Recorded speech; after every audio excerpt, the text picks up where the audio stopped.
नमस्कार, मैं news reporter Premlata. आप देख रहे हैं TD24 न्यूज़। इस वक्त मैं मौजूद हूँ दिल्ली के मंडावली चंद्र विहार के तालाब चौक पार्क में, और हमारे साथ बीजेपी के कार्यकर्ता जी आए हुए हैं। आइए। विद्या फाउंडेशन से। अच्छा, विद्या फाउंडेशन से जो मतलब लोग हैं उनसे बात करते हैं। हाँ जी सर, अपना नाम बताइए। मेरा नाम आशुतोष कुमार हुआ। मैं विद्या फाउंडेशन के प्रवक्ता के तौर पर यहाँ खड़ा हूँ। आज विद्या फाउंडेशन ने बहुत ही अच्छे ढंगों से यहाँ अपने स्वतंत्रता दिवस के शुभ अवसर पर झंडारोहण का कार्यक्रम पेश किया है, जहाँ ये मंडावली प्रदेश के बहुत सारे जो गण्यमान्य व्यक्ति थे, चाहे वो बीजेपी के नेता हो, चाहे वो MCD के नेता हो, चाहे MCD के SDM हो, ये सारे यहाँ पे आए हुए थे और इस कार्यक्रम को बहुत अच्छी तरीके से सफल बनाए थे। और जिसमें विद्या फाउंडेशन का रोल सबसे उम्दा था। उन्होंने इस बड़े कार्यक्रम का आयोजन किया था और बहुत अच्छे तरीके से हम लोगों ने इसका सही तरीके से किया है।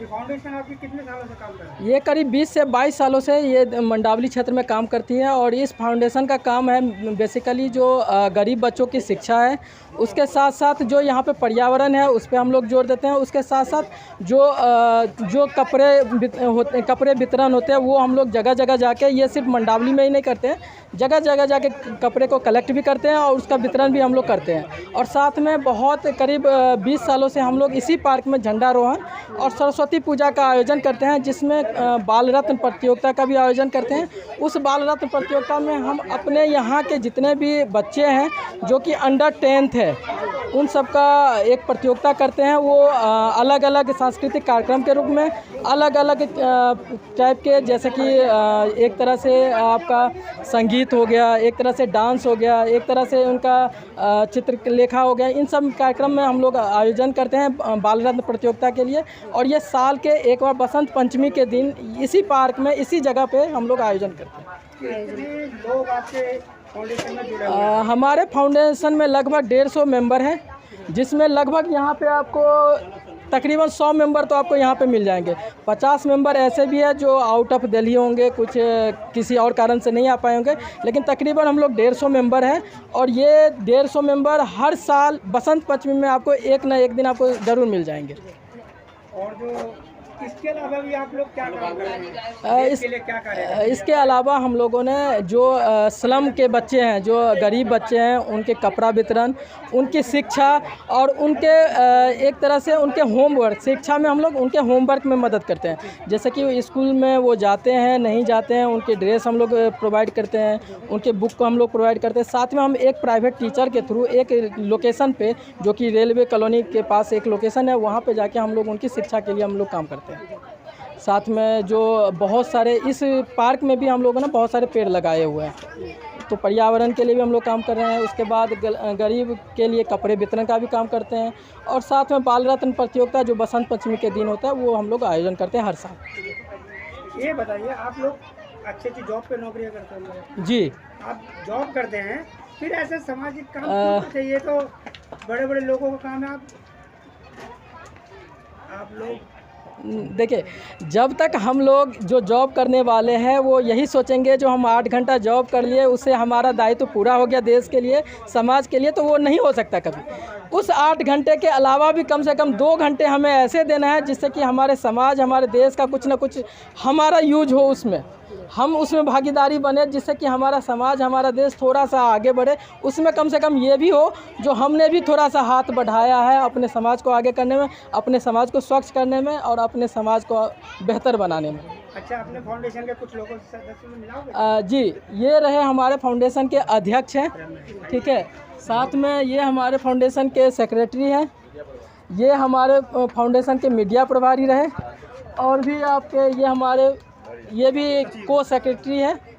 तो ये हमारे टीम है, और भी बहुत सारे टीम इधर उधर अपने लगे हुए हैं कुछ कार्यों में। जी, हाँ जी सर, आप जो फाउंडेशन चला रहे हो उसमें मतलब बच्चों को क्या क्या प्रोवाइड करते हो? देखिए, हमारा है सबसे पहले जो हमारा काम है देश के लिए शिक्षा। जब तक आप बच्चे को शिक्षित नहीं करेंगे तो देश आगे नहीं बढ़ेगा। तो हम जो काम करते हैं शिक्षा पे काम करते हैं, सर्वप्रथम शिक्षा। वो भी उसके लिए जो आजकल जो ये प्राइवेटकरण ये बहुत ज़्यादा हो रहा है, अब स्लम के बच्चे, जो गरीब बच्चे हैं जिनके पास पैसे नहीं हैं, उनके लिए हम शिक्षा प्रोवाइड करवाते हैं। जैसे किताब हो गया, बुक्स हो गए कुछ, और दिन के डेली, एक दिन साल के 365 दिन करीब 2 घंटे हम बच्चों को शिक्षा प्रोवाइड करवाते हैं। उनके होमवर्क में मदद करते हैं। अब उसमें होता क्या है, शिक्षा हम प्रोवाइड करवाने का हमारा है, जो बच्चे सरकारी स्कूल में जाते हैं उनके बच्चे, उनके माता पिता रिक्शा चालक या फिर ठेली लगाने वाले कुछ ऐसे हैं, पढ़े लिखे नहीं हैं, जो स्कूल से वो क्या लेके आते हैं होमवर्क उनके माता पिता को नहीं पता होता है, तो हम उनमें मदद करते हैं। उनका जो होमवर्क होता है वो हम करवाते हैं। उसके बाद स्वच्छता अभियान, स्वच्छता पे हम बहुत ध्यान देते हैं। हमारा महीने में कम से कम 2 से 3 बार हम इस क्षेत्र को स्वच्छता पे ध्यान देते हैं। अभी हमने पिछले महीने मंडावली रेलवे स्टेशन आपने देखा होगा, अब तो पत्थर ले गए हैं, अब तो बहुत साफ़ सुथरा है। आपने देखा होगा मंडावली रेलवे स्टेशन 2 महीने पहले बहुत ही गंदा वहाँ पे, तो हमने जाके वहाँ पे झाड़ू उठाया, वहाँ पे पूरा सफाई किया। हमने रेल मंत्रालय को ट्वीट किया, हमने लिख के दिया। अब हमारे कारण हो या जिसके कारण हो, आज रेलवे स्टेशन बहुत ही साफ़ सुथरा है। तो हम यही काम करते हैं, समाज जागरूक करें, स्वच्छता में हो, एजुकेशन में हो, हर चीज़ में समाज को जागरूक करें। सर, आपने जो बताया कि बच्चों को शिक्षा प्रोवाइड करवाते हो, उसके लिए कोई फीस वगैरह कुछ? जी कुछ नहीं, कोई चार्ज नहीं है, कोई निःशुल्क है, कोई चार्ज नहीं है। ये फंड आप लोग जुटाते कैसे हैं? ये सर जहाँ से हम लोग खुद से भी करते हैं, बाकी हमसे जो लोग जुड़ते हैं, सबसे हमारा मेन मकसद है लोगों तक पहुँचना। जितना ज़्यादा लोग हमसे जुड़ते हैं हम उसके हिसाब से आगे काम करते हैं। बहुत सारे कार्य अभी पेंडिंग हैं और बहुत सारे कार्य आगे करना भी है। जैसा कि अभी आप देख रहे हैं, हमारा 15 अगस्त का भी कार्यक्रम था, अगले वीक हमारा फिर से एक साफ़ सफाई का अभियान चालू होगा। तो इस तरीके से हमारा हर हफ्ते महीने में कुछ ना कुछ होता रहता है। बाकी जैसे जैसे लोग जुड़ते हैं उनसे कुछ सलाह मिलता है, तो उससे भी हम लोग सीखते हैं और वो भी चीज़ आगे हम लोग उस पर अप्लाई करते हैं। सर, आप ये जो मतलब शिक्षा मतलब दे रहे हो बच्चों को, उसके लिए बच्चों को मतलब जहाँ आप संस्था चला रहे हो वहीं के बच्चे होते हैं या ऑल इंडिया होते हैं? नहीं, किसी को भी, उसमें कुछ ऐसा नहीं है किसी के लिए। पर हमारे साथ थोड़ी सी मजबूरी है हमारे संस्था के साथ कि हमारे पास जगह नहीं है। सबसे बड़ी जो मजबूरी है, जगह नहीं है। हम गए भी थे दिल्ली सरकार के पास, हमें आश्वासन मिला भी था, मदर डेयरी पे MCD का वो है, तो वहाँ पे हमें आश्वासन मिला था कि हम आपको एक प्रॉपर जगह दे देंगे जहाँ पे आप करें, पर वो प्रोसेस में है, वो कहीं शायद मिल जाए तो एक प्रॉपर जगह हो जाएगा मदर डेयरी पे हम लोग के पास। तो थोड़ा सा समस्या हमारे पास जगह का है। तो अभी आप कहाँ मतलब घर में करा रहे हो या कोई ऑफिस वगैरह कुछ बना रहे हो? हमारा पर्सनल कुछ नहीं है, रेलवे कॉलोनी में एक जगह है, वहाँ पे हम लोग करवाते हैं। रेलवे कॉलोनी बच्चों को भेजना चाहे तो प्रॉपर कोई फ़ोन नंबर से, कोई एड्रेस है? सब है, वेबसाइट है। आप विदय फाउंडेशन के वेबसाइट पे करेंगे, सारा फ़ोन नंबर है, बाकी फ़ोन नंबर आप वेबसाइट पे मिल जाएगा। और जगह रेलवे कॉलोनी जो गेट गली नंबर 1 पुलिया के पास से अंदर जो है, वहाँ जब जाएंगे तो वहाँ पे शाम को 6 बजे के बाद हम मिल जाएंगे वहाँ पे। 15 अगस्त का जो आपने प्रोग्राम किया, बच्चों के लिए भी आप कुछ लेकर आए हैं और आपने जो किया है, इसका एडजस्टमेंट कैसे किया है? देखिए, ये देश के लिए आज़ादी का स्वतंत्रता दिवस है, इसमें मुझे नहीं लगता है कि इसके लिए कुछ करने की ज़रूरत है। ये हम लोग अगर 150, जैसे हमारे भाई ने बताया कि हम 150 फैमिली जुड़े हुए हैं, तो 150 फैमिली जुड़ने का मतलब आप समझ रहे हैं कम से कम 6 से 700 आदमी। तो 6 से 700 आदमी अगर हम हैं तो हमें नहीं लगता है कि हमें इन चीज़ों के लिए सोचना पड़ेगा, से और फंडिंग की जरूरत है, सोचना पड़ेगा। तो हम इसके लिए कर लेते हैं। अभी तक हम कैपेबल हैं जो हम लोग ये मतलब कर लेते आपको ऊपर से कोई फंडिंग वगैरह भी नहीं हैं। है? अभी तक कोई फंडिंग नहीं है, हम लोग खुद करते हैं, कोई फंडिंग की हम अपने पास से करते हैं।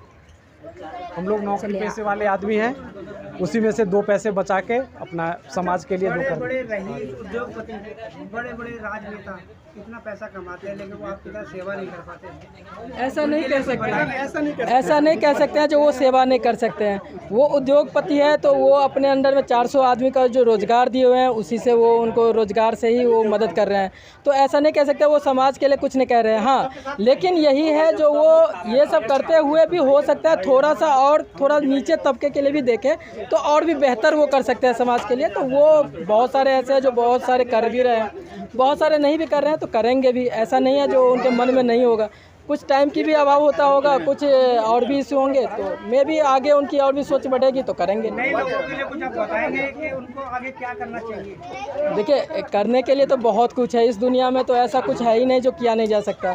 बाकी ये है जो अपने सबसे पहले अपने घर, अपने समाज, अपने देश को बेहतर बनाए, स्वच्छ बनाए, शिक्षित बनाए, उसके आगे आप सोचो भी मत, अपने आप होता चला जाएगा सब कुछ।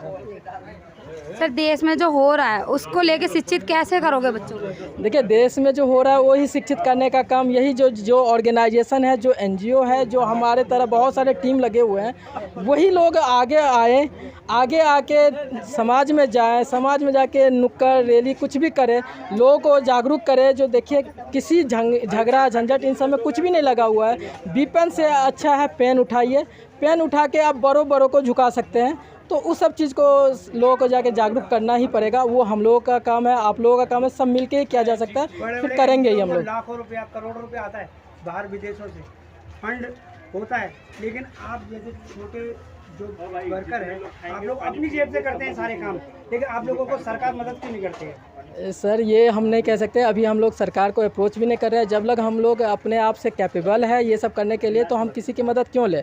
जब हम लोगों को मदद करना चाहते हैं तो अपने मन से, अपने दिल से, अपने तन से, अपने धन से मदद करेंगे, ना कि हम किसी की फंडिंग लेके मदद करेंगे। चलिए, धन्यवाद।